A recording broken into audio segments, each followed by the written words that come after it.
Mastery is overrated. Beginners have so much more fun. When you're the master, when you're the expert, expectations are sky high. You're expected to suit up in whatever particular costume your industry requires and show up firmly sealed behind the shield of all of your expertise. If you're a doctor, for instance, you might be expected to walk into a waiting room with a particularly dour, intelligent, serious look on your face. If you're a school teacher, you've got to have a ridiculous smile on your face for the kindergartners, for instance.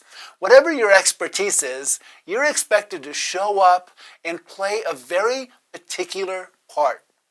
Sometimes it can mean you're stuck in the box of some kind of conventional wisdom. And that's why I think mastery is just a little bit overrated. When you're a beginner, you get to be real and vulnerable. You know why? Because you have no choice. You have to be real and vulnerable. You have no expert shield to hide behind. But the fun part about being a beginner is that you get to be imaginative. You get to show up with a childlike wonder, with some curiosity.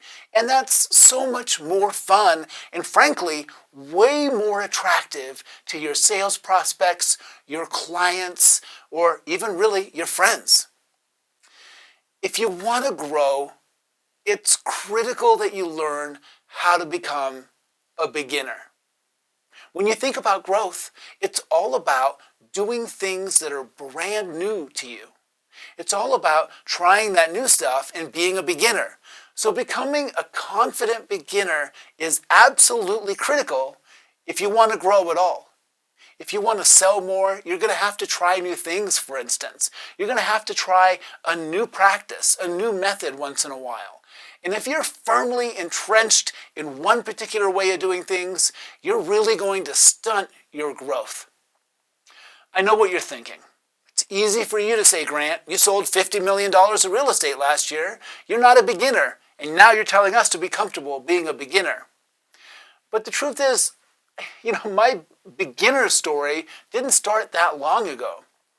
In 2009, when I first got into real estate, I got a job at the front desk of a real estate firm. I knew I wanted to be in real estate. I was serving tables at a restaurant, the world's worst server ever, by the way. But I called the office manager and I said, look, I want to join your company when I get my real estate license. I'm studying. Will you let me work at the front desk so I can just pick up a little bit of stuff about real estate while I'm studying for my license? In that way, I was a great beginner.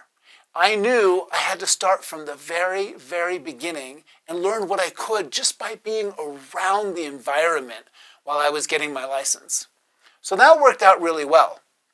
However, when I got my license, I spent an inordinate amount of time building my portfolio of impressive marketing materials. It was all about, what am I going to name my real estate team? Well, I didn't even have a team. What am I going to do to make the best, most beautiful brand ever? What am I going to do to make sure the website for my thriving real estate team is as beautiful as possible? Well, let's face it, it was ridiculous because not only did I not have any clients, I wasn't doing any real estate business. In fact, at the time, I was living in a storage unit. Really, I was living in a storage unit, and I was worried about positioning myself as the expert in real estate. Hopefully you can see how ridiculous that is. All that time that I spent getting ready to get ready prevented me from taking the action that would have actually allowed me to get ready. Doing this video, for instance, is another great example.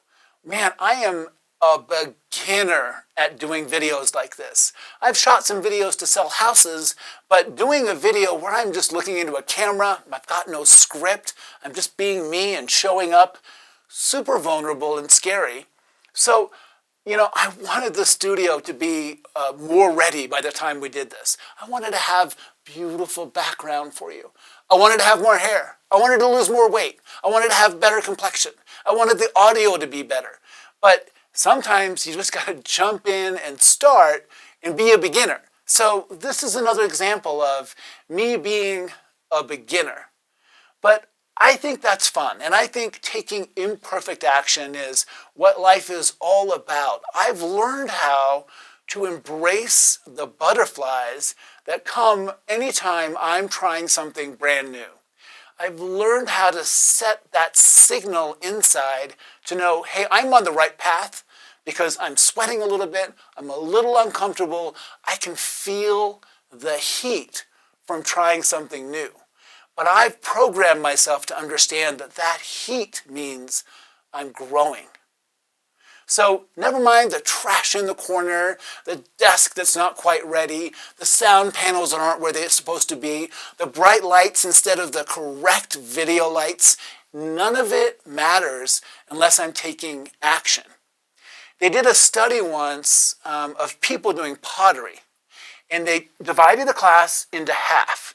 And they gave the one half of the class the assignment that they needed to make as many pots as possible by the end of the semester. The other half of the class had to make one pot, and it had to be as phenomenally beautiful and perfect as possible. Well, by the end of the semester, guess who had created the most beautiful pots? It was those people that were making the most pots. So taking any kind of action is really the best place to start. Embrace the beginner mindset. Have fun. Explore. Be playful. Build the confident beginner mindset. If you can be a confident beginner, you can try new things all the time. You can grow endlessly, and you will find that when you become a confident beginner, you build your confidence overall. When you know that you have supreme confidence, it comes not from mastery, it comes from believing in your ability to take on any new challenges. And when you're a confident beginner, you're absolutely set up to do that. So I know you got this. Fumble. Get out there and take any kind of action. Take dumb action, take smart action, but take action. I believe in you, and I know you can do this.